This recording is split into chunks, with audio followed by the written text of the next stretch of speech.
Assalamualaikum warahmatullahi wabarakatuh. Perkenalkan, nama saya Silfarida Apriliani. Di sini saya akan kembali melanjutkan mereview materi hukum pidana lanjutan. Di sini ada bab 1, yaitu percobaan, pengertian dan sifat percobaan. Pengertian atau definisi tentang percobaan tindak pidana tidak diatur dalam KUHP, tetapi dalam KUHP hanya ada batasan yang menentukan kapan ada percobaan dan menentukan syarat-syarat saja, yaitu seperti yang diatur dalam pasal 53 dan 54 KUHP.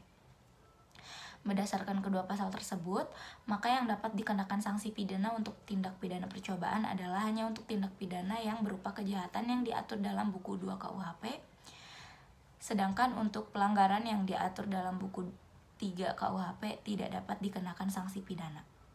Selain itu, berdasarkan kedua pasal tersebut, maka yang dimaksud dengan percobaan adalah suatu perbuatan yang ditunjukkan seorang dengan niat yang jahat dan niat itu sudah mulai dilaksanakan, tapi perbuatannya belum selesai.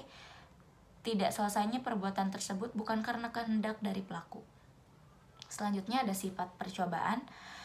Sebagai dasar atau alasan memperluas dapat dipidananya orang, yaitu seorang yang dikenakan sanksi pidana apabila sudah memenuhi unsur pasal 53 walaupun tidak memenuhi unsur delik. Jadi sifat dari pasal 53 atau percobaan dipandang sebagai memperluas dapat dipidananya seseorang dan bukan memperluas rumusan delik. Jadi percobaan tidak dianggap sebagai delik yang berdiri sendiri, melainkan sebagai delik yang tidak sempurna. Sebagai dasar atau alasan memperluas dapat dipidananya perbuatan, yaitu hanya tindak pidana percobaan merupakan suatu tindak pidana yang bulat dan lengkap. Percobaan bukan delik yang tidak sempurna, tetapi delik sempurna dalam bentuk khusus atau istimewa. Unsur-unsur percobaan dibagi menjadi 3. Yang pertama ada niat, kedua permulaan pelaksanaan, dan pelaksanaan tidak selesai bukan karena kehendak sendiri. Percobaan mampu dan tidak mampu. Percobaan tidak mampu muncul apabila perbuatan pelaksanaan telah dilakukan tetapi delik yang dituju tidak selesai atau akibat larangan menurut undang-undang tidak timbul. Tidak timbulnya akibat yang dilarang dapat disebabkan tidak mampunya objek. Perbedaan percobaan mampu dan tidak mampu hanya ada pada percobaan objektif, yaitu meneliti beratkan pada sifat berbahayanya perbuatan. Sedangkan menurut teori subjektif tidak mengenal perbuatan tersebut, melainkan meneliti beratkan pada sifat pembahayanya sikap batin atau watak pelaku tindak pidana. Selanjutnya pemidanaan terhadap percobaan.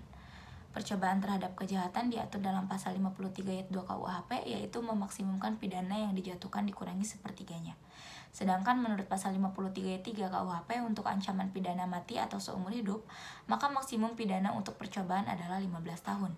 Adapun percobaan terhadap pelanggaran menurut pasal 53 tidak dipidana.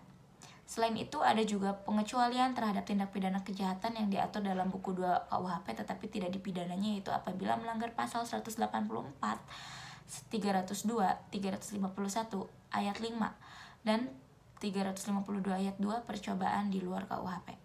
Diatur di dalam KUHP seperti dalam Undang-Undang Nomor 7 1955 tentang TPE, Undang-Undang Nomor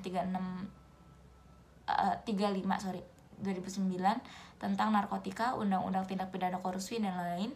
Terhadap beberapa tindak pidana di luar KUHP ini diserahkan kepada pengaturan undang-undang tersebut sesuai dengan pasal 103 KUHP, tetapi pada umumnya tindak pidana di luar KUHP atau khusus tidak berlaku atau tidak mengenal percobaan sama dengan dianggap perbuatan selesai. Terima kasih. Wassalamualaikum warahmatullahi wabarakatuh.